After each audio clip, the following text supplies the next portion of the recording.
جی بچوں السلام علیکم۔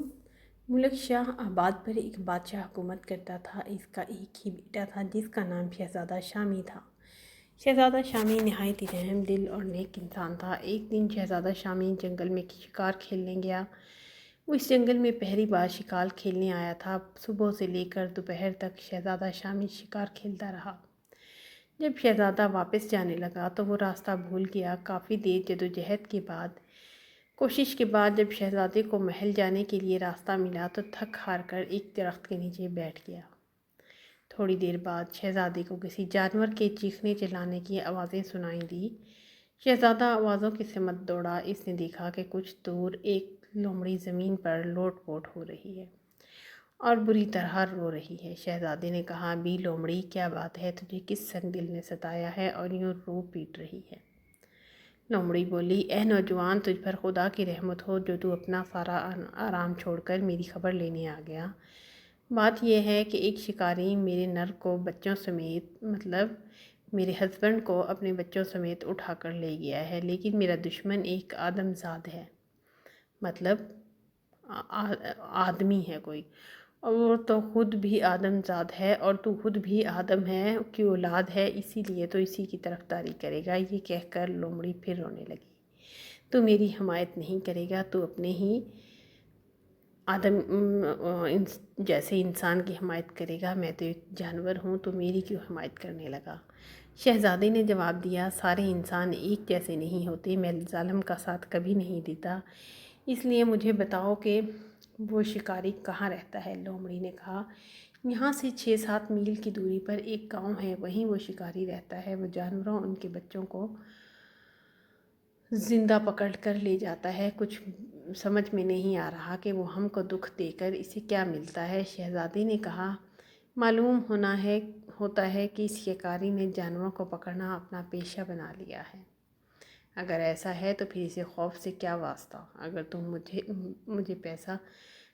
مجھے راستہ بتا دو تو میں تمہارے شوہر اور بچوں کو بھی واپس لے آؤں گا۔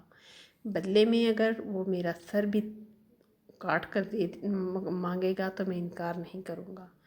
لومڑی نے کہا، میں تمہارے ساتھ تو چل سکتی ہوں، مگر مجھے ڈر ہے کہ وہاں پہنچ کر تم مجھے دھوکے میں نہ ڈال دو اور شکاری کے حوالے نہ کر دو۔ شہزادے نے کہا، میں دھوکہ دینے والوں میں سے نہیں ہوں، تم مجھ پر اعتبار کر سکتی ہو، میرے دل میں خوف خدا ہے۔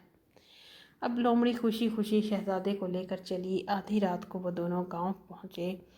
شہزادے نے کہا، تم چھپ جاؤ، میں گاؤں جا کر شکاری کو تلاش کرتا ہوں۔ لومڑی ایک جھاڑی میں چھپ گئی اور شہزادہ گاؤں میں داخل ہوا۔ نماز کا وقت ہو چکا تھا۔ شہزادے نے نماز ادا کی، سورج نکلا تو شہزادہ گاؤں کے لوگوں سے شکاری کا پوچھتا ہوا شکاری کے گھر پہنچ گیا۔ شکاری نے اس سے آنے کا سبب دریافت کیا تو شہزادہ بولا، مجھے ایک مرض لاحق ہو گیا ہے جس کے علاج کے لیے حکیم صاحب نے لومڑی کے بچے بتائے ہیں، لیکن ان کا حاصل کرنا میرے لیے بہت مشکل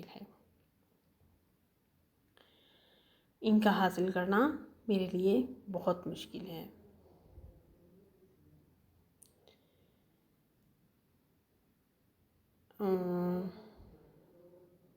انہوں نے کہا، لیکن ان کا اگر تمہارے پاس ہوں تو مجھے دے دو۔ شکاری نے کہا، میرے پاس ایک شوہر ہے اور اس کے ایک آدمی ہے، اس کے 6 بچے ہیں، جتنے درکار ہوں لے جاؤ۔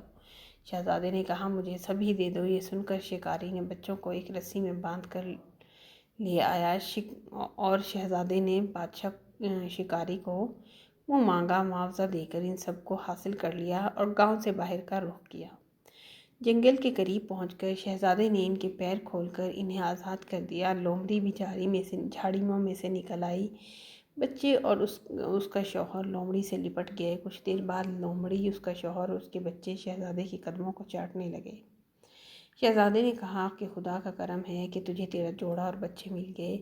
اب مجھے اجازت دے، لیکن آئندہ احتیاط رکھنا۔ لومڑی اور اس کے ہسبینڈ نے کہا، ایک نیک دل شہزادے، کیا ہم آپ کے کچھ کام آ سکتے ہیں؟ شہزادے نے کہا، میں ملک شاہ آباد جانا چاہتا ہوں، اگر آپ کو راستہ معلوم ہو تو مجھ پر احسان کر دیجیے۔ یہ سن کر لومڑی اور اس کے شوہر نے شہزادہ شامی کو ملک شاہ آباد کا راستہ بھی بتا دیا۔ شہزادہ شامی نے لومڑی کو اور اس کے شوہر کو الوداع کہہ کر اپنے ملک شاہ آباد کی طرف گھوڑا دوڑا دیا۔ وہ ایک نیک دل بادشاہ تھا اور اس نے شہزادہ تھا، اس نے ان کی مدد کی لومڑی کی اور چلا گیا۔ یہاں سے ہمیں کیا سبق ملتا ہے کہ ہمیں دوسروں کی مدد کرنی ہے، جو میں آپ کو ہر دفعہ بتاتی ہوں، اور میرے چینل کو سبسکرائب کرنا ہے، بیل آئیکن کا بٹن ضرور دبانا ہے اور میری ویڈیو کو لائک بھی کرنا ہے، کیونکہ میرے پاس اب کے لیے نیکسٹ جو کمنگ ویڈیوز ہیں، سٹوریز ہیں، وہ فیری ٹیلز ہیں اور بہت زیادہ اچھی ہیں۔ اوکے، اللہ حافظ۔